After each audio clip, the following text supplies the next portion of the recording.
Jamar Chase is going to be a problem in the NFL. The 6-foot wide receiver took over college football last year as a member of the national champion LSU Tigers. He won the 2019 Bolitnikoff Award given to the best wide receiver for that year, beating out a stacked wideout class that included CeeDee Lamb and Michael Pittman Jr. Not only that, but he won the award as a sophomore. He was the most productive wide receiver in 2019, notching 1,780 receiving yards and 20 TDs, beating out second-ranked receiver Justin Jefferson, who was Chase's teammate. Jamar opted out of the 2020 college football season, not entirely because of COVID-related reasons. Instead, he wanted to focus more on preparing for the draft. It's certainly understandable why he made this decision. Most of his LSU championship team are on NFL rosters right now, as they left in this past year's draft. But it only leaves to the imagination what kind of production Jamar could have had with big stars like Justin Jefferson and Clyde Edwards-Helaire off the team. Still, you're going to see his name being called in the first round of the 2021 NFL Draft. There really isn't a lot of weaknesses to Jamar's game. He's a vertical burner with quick acceleration and a knack for getting very physical with his defenders.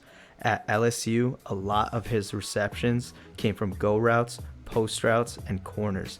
He would find the ball in the deep third or the deep halves of the field, not so much in the curl or flat zones. That's not to say that that's a bad thing. I mean, LSU did have Justin Jefferson, who excelled in his short route ability for quick passes, so they were just playing to their strengths. I feel like he'll be used very similar to how Henry Ruggs is used with the Las Vegas Raiders. Jamar Chase's game reminds me a lot of DeSean Jackson. Both were fairly undersized receivers who would burn their defenders with ease on a weekly basis. Not the most polished route runners in the game, but they can beat you with their physicality, speed, and toughness. Jamar has the grit that you want to see in a receiver. A lot of players today at that position will get by their defenders with finesse and speed, but Jamar will bulldoze right past you. In order to see what Jamar did in 2019, we need to break down some key plays throughout the season. The first game I want to show you is against the University of Texas, which LSU ended up beating 45-38. So you see here on the screen, Jamar is going to end up running a simple go route. He's just running in a straight line. But what's so good about this route is that the hand separation he gets at the start of his route is what frees up space between him and the corner.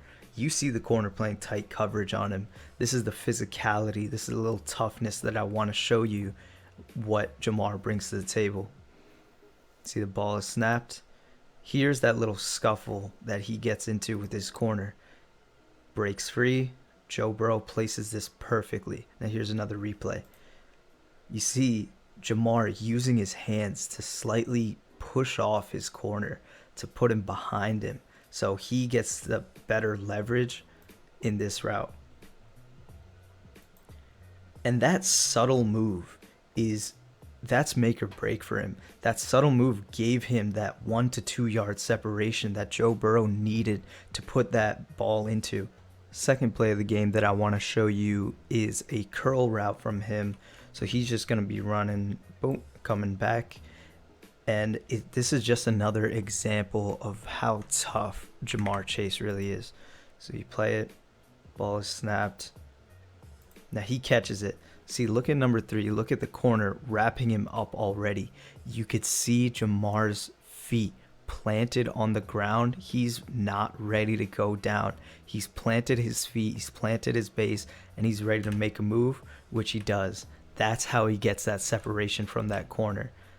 He attracts the safety, and he gets pushed out of bounds. But that fight for extra yards is key in any level. The second game I want to show you is against Texas A&M, where Jamar had 7 catches, 197 receiving yards, and 2 touchdowns.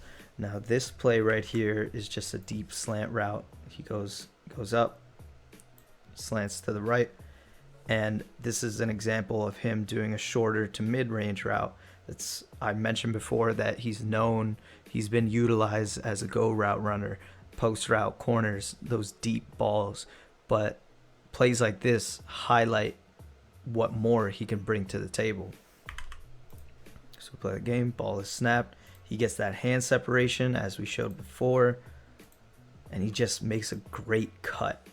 Just makes a great cut. You might not think that it's anything special, but just those little kind of cuts that give you just a tad bit separation from your corner keeps the ball going, and that's what Jamar does really well here. The next play I want to show you highlights Jamar's separation ability, his adjustment ability, and his general football IQ. So here we are. He's going to be running another go route, as you might have guessed. He's just going to be gunning it towards the end zone. Joe Burrow is going to read him. Ball is snapped. He's already staring him down. Now, the corner actually gets called for pass interference, but you can see, again, that little separation that Jamar gets is key here. He gets flagged for it. He creates that little separation. He backpedals a little bit. The arms are cleared, and he makes a spectacular adjustment to make the catch. Now, here's another play at it. You see that little arm that he put on his shoulder to create a little more space. Now, this is a wonderful throw by Joe Burrow, first of all, but the fact that Jamar Chase came down with this in the way that he did is just nothing short of amazing. The last game I want to show you guys is, of course, LSU versus Clemson, national title game, where Jamar Chase went off. 9 catches, 221 receiving yards, and 2 touchdowns. That kind of production is just unheard of from any player on any level. So this specific play here just shows off his toughness again. He's just going to be running another mid slant route, similar to the one that I showed you before. He gets his space. He attracts attention from number 8, number 11 here. And come on, look at that physicality from him.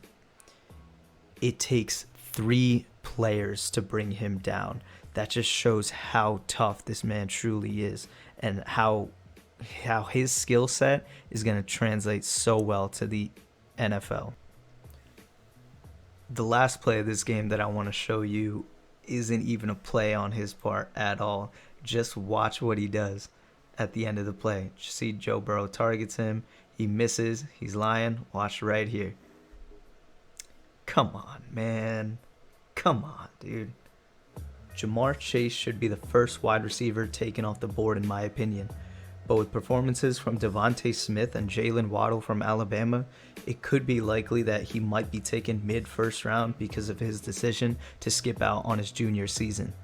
A team like the Panthers, Dolphins, or Eagles would instantly improve by adding someone of his skill set onto their roster. He'll immediately be added as a deep threat that will have NFL defensive coordinators scratching their heads for years to come. Anyway guys, thank you so much for watching my video. As the NFL season comes to an end, I'll be doing more scouting profiles on college players to get you ready for the 2021 NFL Draft. Remember to like this video and subscribe if you enjoy my content. This has been Simple Scout Football. Thanks again for watching.